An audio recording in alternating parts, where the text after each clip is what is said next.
I'm here to talk to you guys about leash manners and how to teach the basics of leash manners.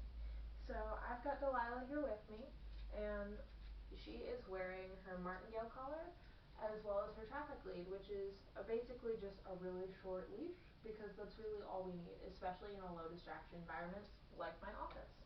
I've also got my clicker and a bag full of treats.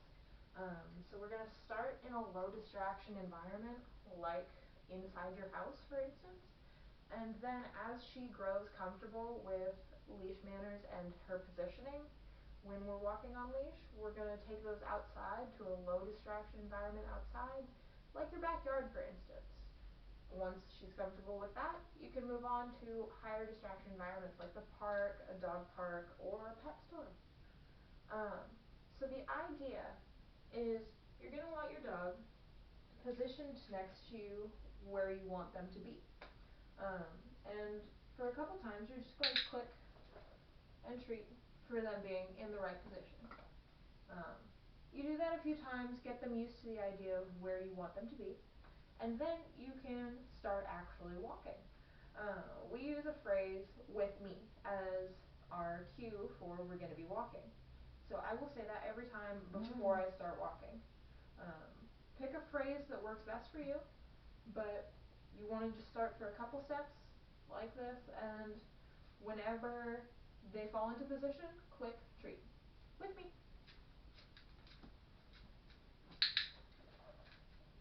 Now notice how after I click, I took another step.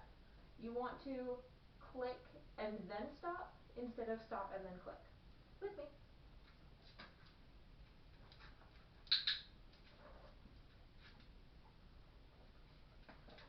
Also notice how I am keeping her on the inside of me.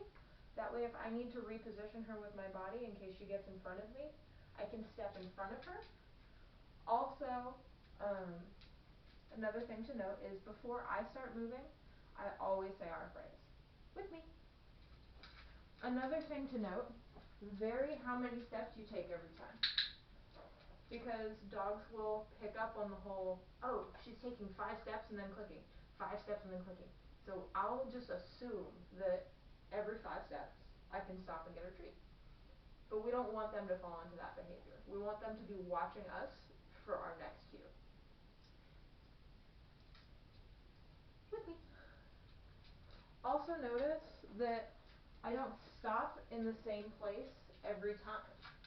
Sometimes I'll stop here.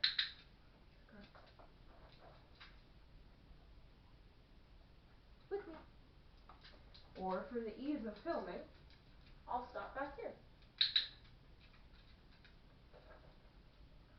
Change it up is what I'm getting at, because these little brains are really great at picking on patterns.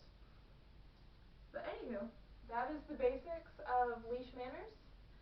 We'll have more videos to come after this about more on leash manners and positioning. I've also got a series on clicker mechanics and clicker basics. So check that out if you've never used a clicker. And thanks for watching.